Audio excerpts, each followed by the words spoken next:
There is a certain irony when you have to prove you are human just to get the background intel on the companies that are building the future of our machines. Oh, absolutely. The endless cat BTCHAs. Right. I mean, I spent the morning battling those heavy anti-bot security checks on MarketBeat, just repeatedly identifying traffic lights and crosswalks, just to access a filing. It was so frustrating. It really is. You Yeah. just sit there staring at a screen that says, please wait while we verify you are not a bot, waiting for an algorithm to grant you permission to read about other algorithms. Yeah, and it serves as a pretty stark reminder of the digital architecture we navigate every single day. Hmm. I mean, we are constantly pinging servers, passing through these automated toll booths, Hmm. and leaving digital footprints, right? Mm. All governed by underlying systems we rarely think about them. Which makes the prize behind that security check so fitting. Because today's deep dive is built around a freshly dropped, incredibly dense financial report. Very dense. Yeah. We are looking at the Q1 2026 earnings from Cadence Design Systems dated yesterday, April 27, 2026. Right. And the mission here is to translate this complex financial and strategic document into a clear narrative for you.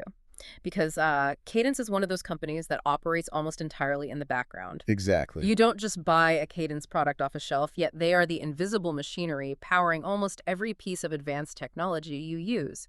So, okay, let's unpack this. Let's view it. Before we look at the specific software architecture they provide, we really need to examine the raw horsepower of their financial engine because the Q1 metrics in this report, I mean, they are incredibly aggressive for a company of this maturity. They really are. They absolutely crush their own internal projections. When evaluating a Q1 report, you generally look for the delta between guidance and actuals. Right. And Cadence reported Q1 revenue of $1.474 billion alongside non-GAAP earnings per share of $1.96. Which is huge. Yeah, both metrics cleared their forward guidance really comfortably, but the market forward prices. So the more critical data point is their adjusted full year 2026 outlook. Right. What they're telling us is coming next. Exactly. They raised their revenue projection to a window between $6.125 and $6.225 billion.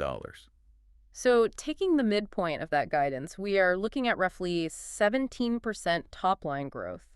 And sustaining 17% revenue growth when your baseline is already measured in the multi-billions? I mean, that requires a massive amount of operational momentum. It does. What's fascinating here is how they are achieving that top-line expansion without sacrificing their margins. Right. Because in the software sector, institutional investors frequently rely on something called the Rule of 40 to gauge structural health. Okay, break that down for us. Sure. So you combine the revenue growth percentage with the non-GAAP operating margin percentage.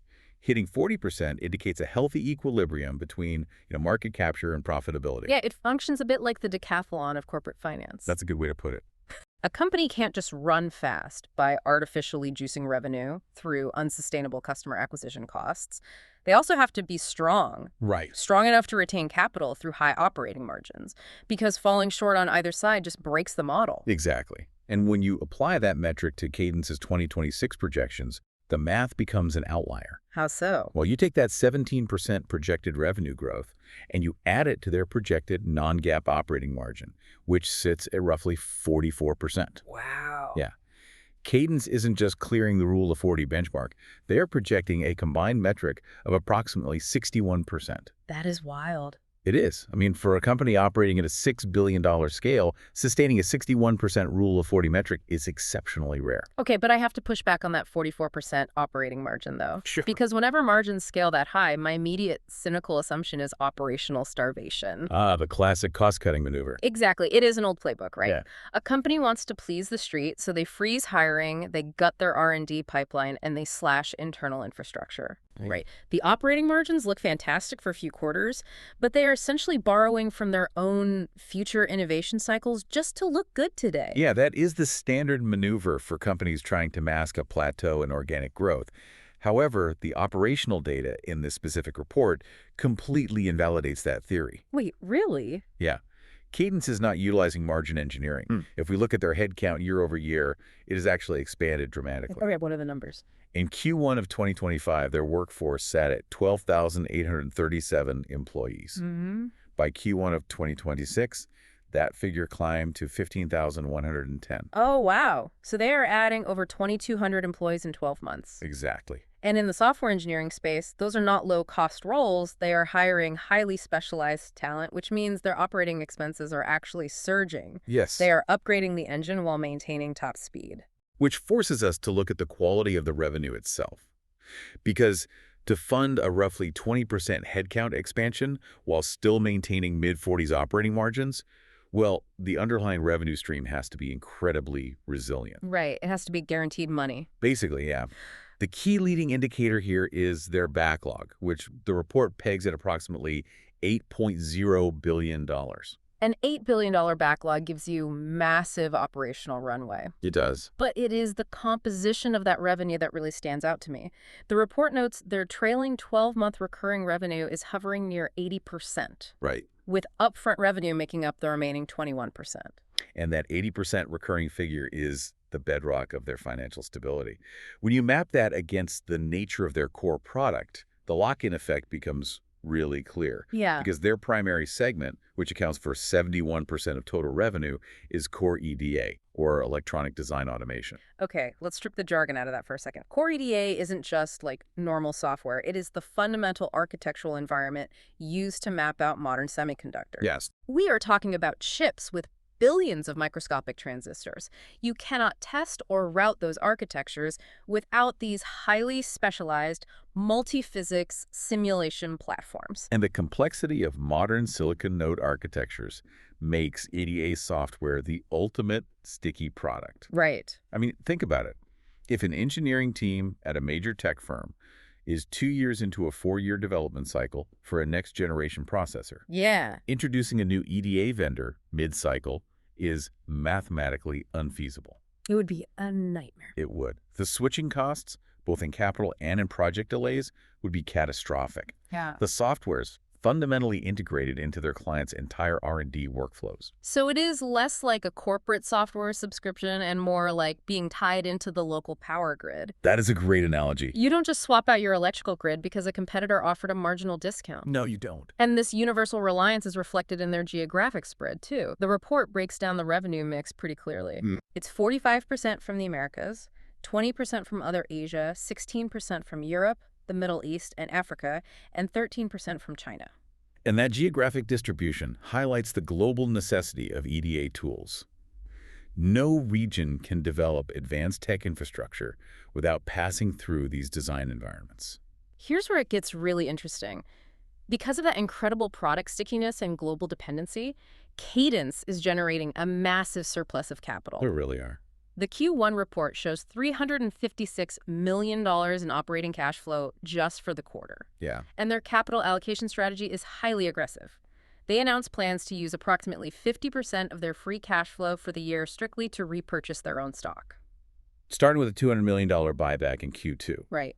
Committing half of your free cash flow to stock buybacks is a profound signal of internal confidence. Yeah, it shows they believe in their own growth. Exactly. They are absorbing their own shares off the open market, decreasing the float, and thereby increasing the equity value of every remaining share. You only execute a buyback program of that magnitude if your forecasting models tell you that your $8 billion backlog and 80% recurring revenue stream are entirely insulated from macroeconomic turbulence. They have built a fortress, and now they are just buying more of the fortress. That's one way to look at it. But a company adding 2,200 highly paid engineers isn't just maintaining the status quo. They are positioning themselves for an expansion phase. Absolutely. The forward-looking sections of the report highlight a pivot beyond just core silicon. Yes, the strategic roadmap in the filing explicitly points to the integration of AI capabilities and the recent acquisition of Hexagon's design and engineering business. Right.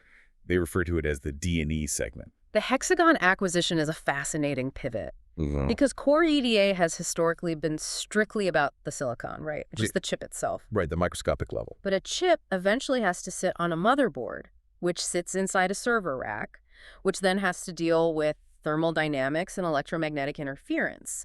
By acquiring Hexagon's D&E assets, Cadence seems to be moving from designing the brain of the computer to simulating the entire physical system. And it is a massive expansion of their total addressable market. Yeah. They're bridging the gap between electronic design and mechanical engineering. Which makes sense. Yeah.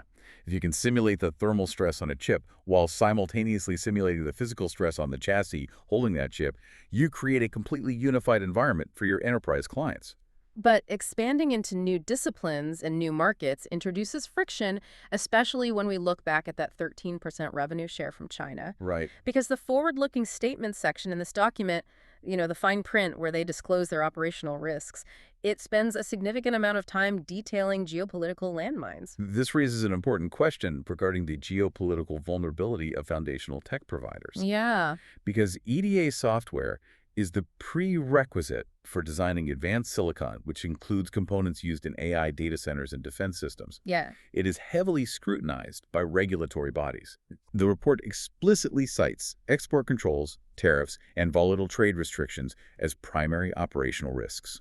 And this isn't just theoretical boilerplate text for investors either. They have a very specific historical precedent for this friction. Yes, they do. The report details ongoing compliance and audit obligations stemming from July 2025 settlement agreements with the U.S. Department of Justice and the Bureau of Industry and Security, or BIS. And navigating BIS compliance for intangible software is extraordinarily complex. As you imagine. Unlike stopping physical shipping containers at a port, regulating EDA software requires rigorous end-user verification, digital node locking, and continuous auditing to ensure restricted IP blocks are not synthesized by unauthorized entities. And the financial penalty for mismanaging that compliance is severe. Looking at the historical tables in the filing, Cadence took a $129 million loss in Q2 of 2025, specifically related to a contingent liability, which the footnotes directly tie to the resolution of those DOJ and BIS proceedings. A $129 million hit really demonstrates why infrastructure companies operate in such a fragile regulatory environment. Yeah. When you provide the essential tools for next-generation technology, you basically become an instrument of international trade policy. Right. Maintaining that 13% revenue stream from China requires Cadence to dedicate immense internal resources to legal and compliance infrastructure. Right. Just to ensure they adhere strictly to the parameters set by the DOJ and BIS in 2025. So what does this all mean? Well, Let's zoom out and evaluate the total structural load on this company. You have Cadence onboarding over 2,200 new employees in a year. right. They're executing the complex integration of the Hexagon D&E acquisition to expand into system-level simulation. They are heavily deploying AI. They are managing a $2.925 billion debt load as of Q1 2026.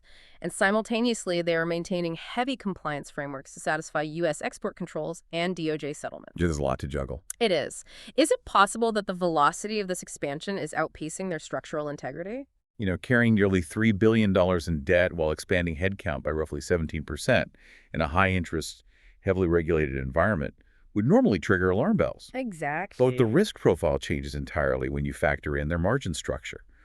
The GAAP gross margin for Q1 was 85.4%. 85.4% gross margin. The unit economics of software are just staggering. They really are. When 80% of your revenue is guaranteed through recurring lock-ins and the gross margin on that revenue is mid-80s, you generate the exact kind of cash flow required to absorb massive strategic bets. Yeah. They can comfortably service a $2.9 billion debt load.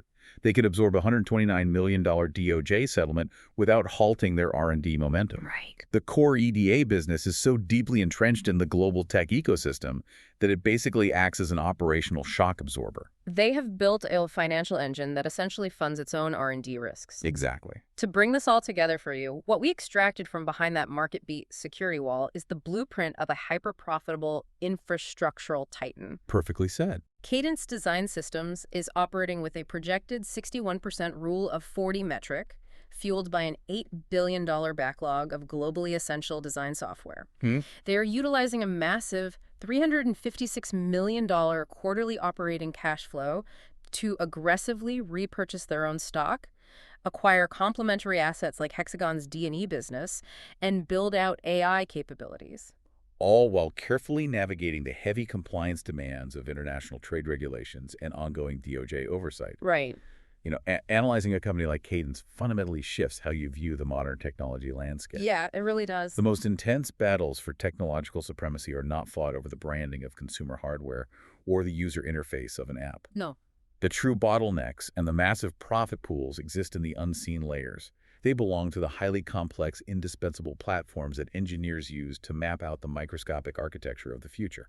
The invisible machinery dictates the pace of the entire industry. It is a brilliant business model, effectively taxing the innovation of everyone else. It really is. But as we wrap up this analysis, I want to leave you with a structural paradox to consider. We noted Cadence is investing massive capital into integrating AI directly into their design tools. Right. As those models become increasingly sophisticated, capable of multi-physics, simulation, and spatial reasoning, what happens when the software crosses the threshold into autonomous design? That is the big question. If Cadence successfully builds an AI ecosystem that can autonomously architect and route next-generation chips with minimal human oversight, will their newly expanded workforce of 15,000 employees find themselves competing against the very efficiency of the tools they are currently engineering? The ultimate endpoint of building perfect automation software is often the obsolescence of the human workflow that created it. A fascinating tension to keep an eye on. Just something to think about the next time you are forced to prove to an algorithm that you are, in fact, human.